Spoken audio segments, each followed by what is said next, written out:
বাংলাদেশ দণ্ডবিধি ৪-৫ ধারা মোতাবেক অত্র মামলার রায় শুনানির জন্য আদালত বসিতেছে।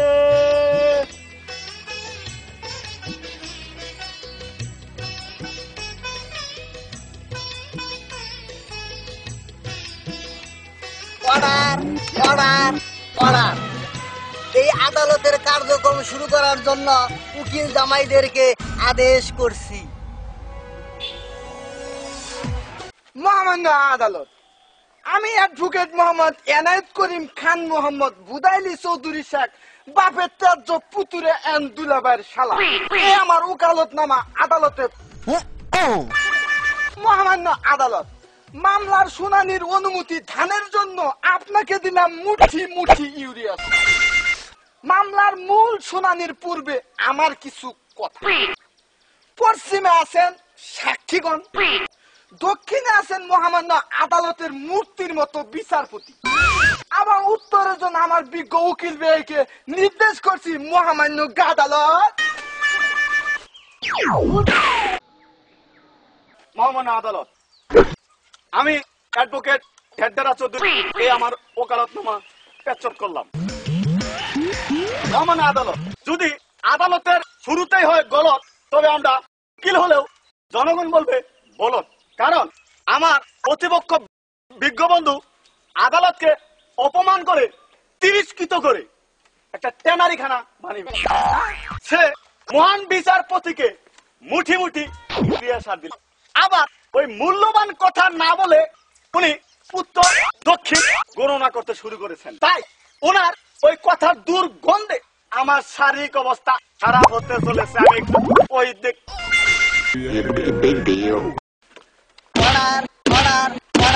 মূল শুনানি শুরু করা হোক। মহামান্য আদালত, আদালতের শুরুতে সেই মান্য গণ্য জঘন্য ভয়ঙ্কর আসামিকে আদালতে হাজির ও তাকে কিছু প্রশ্ন করার জন্য মহামান্য আদালতের কাছে আমি অনুমতি প্রার্থনা করছি। মেলট অনুমতি দেয়া গেল, কার্যক্রম স্টার্ট করুন। সারা জীবন অনুমতি দেওয়া হলো, আজ অনুমতি দেয়া গেল। ভূত করো কে স্টার্ট করবা গেল না, স্টার্ট করবা গেলে তোর কার্যক্রম শুরু করা হয়েছে। মহামান্য আদালত, দেয়া গেল, কোথায় গেল, কিভাবে গেল, আমি তো কিছুই বুঝতে পারছি না। আসলে আমাদের মতো কিছু শিক্ষিত লোকেরাই বাংলা ভাষাটাকে একটা খিচুড়ি ভাষায় পরিণত করে যা কিছু বলি না কেন তাতে অন্য ভাষার মিশ্রণ। পরে কষ্টের সাথে সেই অমর ভাষা আন্দোলনের কথা মনে পড়ে। আমরা একমাত্র জাতি যারা ভাষার জন্য শহীদ হয়েছে। আর 1971 সালে বাঙালিরা লাঠি ঝাঁটা দিয়ে যুদ্ধ করে হাজারো নারীর ইজ্জতের বিনিময়ে রক্ষা করেছিল স্বাধীনতা। কিন্তু আজও বাংলার নারীরা পথে ঘাটে হচ্ছে লাঞ্ছিত, হচ্ছে অ্যাসিডের শিকার। আর মানুষ শুনে কিছু পশুরা বাংলার নারীকে করছে ইফতিজি। বাস্তব হচ্ছে আমার সামনে দাঁড়ানো এই আসামি ইদুমিয়া। অবজেকশন মহামান্য আদালত, আমার প্রতিপক্ষ বিজ্ঞ বন্ধু আদালতকে একটা যাত্রাপালা বানিয়ে ফেলেছেন মহামান্য আদালত। এতে আদালতের মূল্যবান সময় নষ্ট করা হচ্ছে মহামান্য আদালত। আমার বিজ্ঞ বন্ধুর দাদায় হাটে বাজারে এই ইঁদুর মারেন, তেলা পোকা মারেন, হাড় পোকা মারেন, অথবা হাড়ের ব্যথা, মাজার ব্যথা, কোমরের ব্যথা থাকবে না, অষ্টধাতুর একটা আংটি আপনি ধারণ করেন না। আমার প্রতিপক্ষ বন্ধুর দ্বারায় এই ধরনের হকারি ব্যবসা ট্যাবসা করতেন মনে হয়। আপনাদের এই অযুক্তিগত তর্কের কারণে কিন্তু আদালত মুলতবি ঘোষণা করব। আপনারা মূল শুনানিতে ফিরে যান। মহামান্য আদালত, সকল শুনানি ও সাক্ষীগণদের সাক্ষ্যদানের পরিপ্রেক্ষিতে এটাই প্রতীয়মান হয় যে কাঠগড়ায় দাঁড়ানো এই আসামি শুনানি হত্যাকাণ্ডের মূল আসামি। কারণ মামলার নথিপত্রে যা জানা যায় তাতে উল্লেখ আছে উক্ত আসামি সোনালীকে বিয়ে করার কথা বলে তার সাথে প্রেমের এক নিবিড় সম্পর্ক গড়ে তুলেন মহামান্য আদালত এবং তাকে নানান ছল ছাতুরির মায়া জালে আটকে তাকে দিনের পর দিন ধর্ষণ করে। বাড়ির নামা জমিন তার মধ্যে যৌবন সাল বাম্পার ফলন। সোনালী এক পর্যায়ে 13 মাসের গর্ভবতী হয়ে পড়েন মহামান্য আদালত, এবং সোনালী এই আসামিকে বিয়ে করার চাপ সৃষ্টি করলে উক্ত আসামি বিয়ে করার কথা বলে সোনালীকে একটি আবাসিক হোটেলে নিয়ে শ্বাসরুদ্ধকর করে হত্যা করেন এবং সোনালীর উন্না দিয়ে ফাঁসিতে ঝুলিয়ে রেখে পালিয়ে যান। তাকে মোবাইল ট্র্যাকিং এর মাধ্যমে গ্রেফতার করা হয় মহামান্য আদালত। এই মামলার আরো যাবতীয় বর্ণনা অত্র আদালতের কাছে প্রস্তুত করলাম।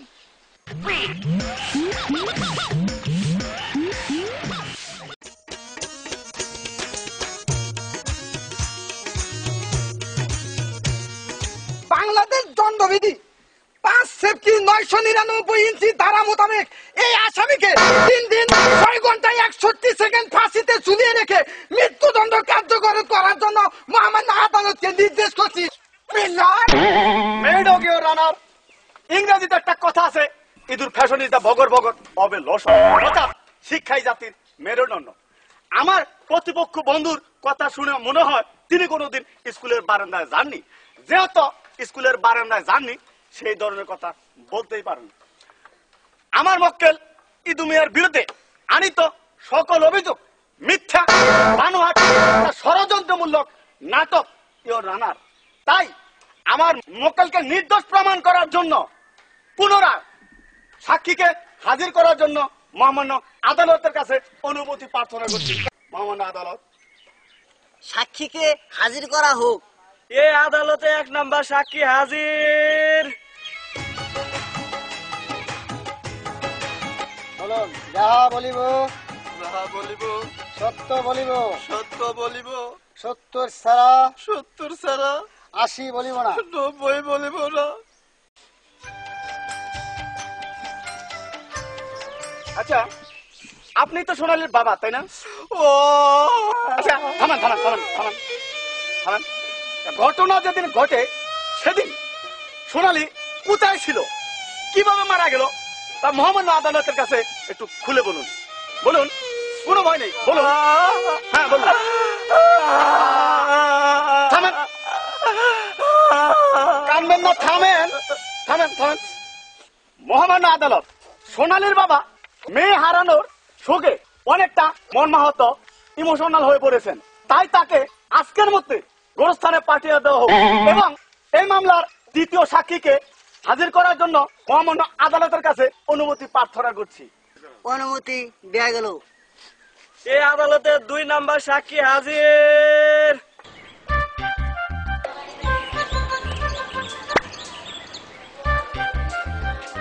বলুন, যাহা বলিব যাহা বলিব সত্য বলিব, সত্য বলিব, সত্যর বই সত্যর বই মিথ্যা বলিব না। মিথ্যা বলিব না। আচ্ছা আপনি তো সোনালীর বান্ধবী, তাই না? জি। আচ্ছা ঘটনার দিন সোনালীর সাথে আপনার কোথায় দেখা হয়েছিল, কিভাবে দেখা হয়েছিল, আবার কেন দেখা হয়েছিল?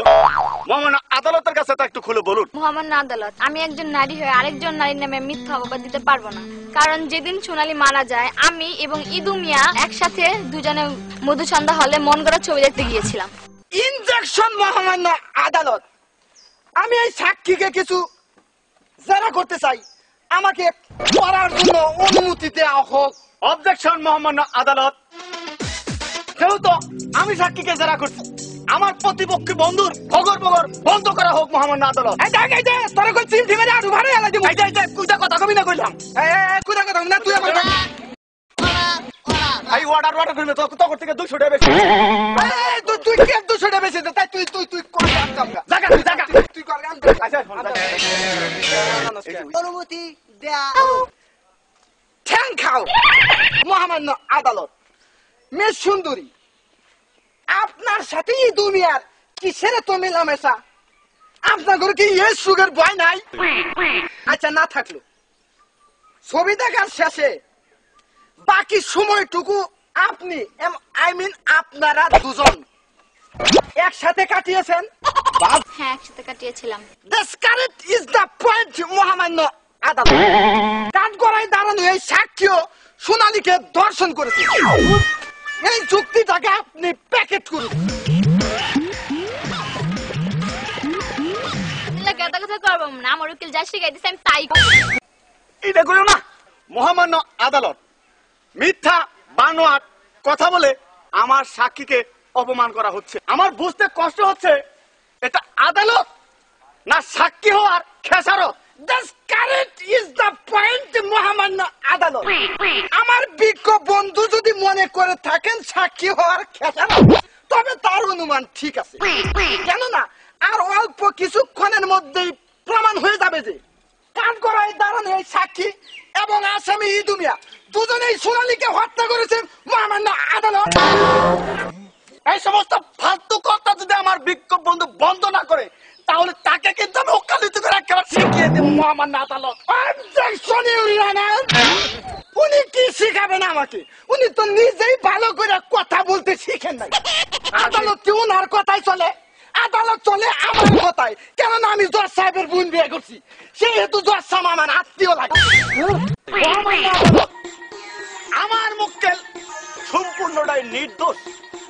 আমার মক্কেলের চরিত্র ফুলের মতো পবিত্র। আমার মক্কেলের চরিত্র ফুলের মতো পবিত্র। আমার মক্কেলের চরিত্র ফুলের মতো পবিত্র। Order order order. মহামান্য আদালত, আমার মক্কেল সম্পূর্ণটাই নির্দোষ, তাই তাকে বেকসুর খালাস দেওয়া হোক। Objection, মিলন। আমার প্রতিপক্ষ সিনিয়র অ্যাডভোকেট সাহেবের কথাই মনে হয় উনি বাতাস দিয়ে কোন দুর্গন্ধ ঢাকার চেষ্টা করছে। আমার মনে হয় উনি এই মামলা লড়ার জন্য বিবাদী পক্ষের কাছ থেকে এমন কোন অনুদান গ্রহণ করেছেন যা দিয়ে উনার ওই একটা উন মডেল লেডি হুন্ডা কিনেছেন। নইলে যে ব্যক্তি দুইটা আগে না পেট খালি ওদিকে আর কয়দিন আগেও খালি পায়ে হাইটা আদালতে আসতো, আর সেই ব্যক্তি কেমন করে কলের গান বাজাইতে বাজাইতে হুন্ডা নিয়ে আদালতে আসে মহামান্য আদালত। আর এই হুন্ডা কেনার যোগানদাতা কে? অবজেকশন মহামান্য আদালত, আমার প্রতিপক্ষ বন্ধু কেন বারবার আমার ব্যক্তিগত বিষয়কে উপস্থাপন করছেন? আমি বাপের লক্ষ লক্ষ টাকা খরচ করে সেজন্য কি আমি কিছু পেতে পারি না? হ্যাঁ, আসলে ময়লা খায় সব মাছেই নাম হয় গাইরা মাছ। উনি কি ওকে হাত দিয়ে বলতে পারবেন কারো কাছ থেকে কোনোদিন কোনো অনুদান নেননি? হ্যাঁ, মহামান্য আদালত, এই ফালতু মামলার মুলতবি ঘোষণা করা হোক। আমার কাজ আছে, এই মামলা শেষ করে ওর জন্য মার্কেটিং করবার জন্য। মহামান্য আদালত, আমার বিজ্ঞ প্রতিপক্ষ বন্ধু কেন ওকালতি পাশ করেছেন তাই ইতিমধ্যে আমাদের মাঝে পরিষ্কার ভাষায় বলে গেছে। বাপের লক্ষ লক্ষ টাকা নষ্ট করে ওকালতি পাশ করে সাধারণ মানুষের জীবন নিয়ে আইনি খেলায় মেতে উঠে জানি না কত মায়ের বুক কত বউয়ের বুক খালি করেছে তা উনি ভালো করে জানেন। একজন উকিলের দায়িত্ব থাকে কোন আসামিকে দোষী বা নির্দোষ প্রমাণ করার, অথচ আমার বিজ্ঞ বন্ধুর মতো হাজারো দুর্নীতিবাজ আইনের লোকদের কারণে বাংলার ঘরে ঘরে জন্ম নিচ্ছে সন্ত্রাস। প্রতিদিন লাঞ্ছিত হচ্ছে অসহায় নারী জাত। তাদের কারণে নারীরা ধর্ষিতা হয়েও বিচার পায় না, মনের দুঃখ ঘুচানোর জন্য আত্মহত্যা করে, নয়তো বা পতিত হয়ে সমাজের নিকৃষ্ট লোকেদের ভোগের সামগ্রী হয়ে বেঁচে থাকে মহামান্য আদালত। যাই হোক, আমি আর উনার গুণগানের কবিতা বলতে চাই না মহামান্য আদালত। আমি এই সাক্ষী এবং আসামিকে মোকাবেলা করে দুজনকে কিছু প্রশ্ন করতে চাই, আমাকে অনুমতি দেওয়া হোক। মিলন, অনুমতি দেয়া হলো। Thank you. এই মামলার আনিত অভিযোগ পত্রে প্রমাণিত হয় আপনি সোনালীকে নির্মম ভাবে হত্যা করেছেন। কেন এই হত্যাকাণ্ড ঘটালেন বলুন, সত্য করে বলুন। আপনারা তো কিছু কইব দেওয়ার মতো আর আমার সময় নাই। আপনাদের এই যাত্রাবেলা তাড়াতাড়ি বন্ধ করুন। আমার কিন্নি বাড়িতে খুব রেগে হয়েছে, আমার এক্ষুনি যাইতে হইব, না গেলে আমারে ফাটিয়ে ফেলাই দিব। এই শালা, তুই দেখিবে কত কাজ কি আমি খরচ করে যাত্রা করবার আছি, নাটক শেষ না করে গেলে পরিচালক মারবো না। তাই তুই জানা আমার বউ যে আবার বকা বকা করবো। বন্দি করে এই অদম গুলাকে। তুমি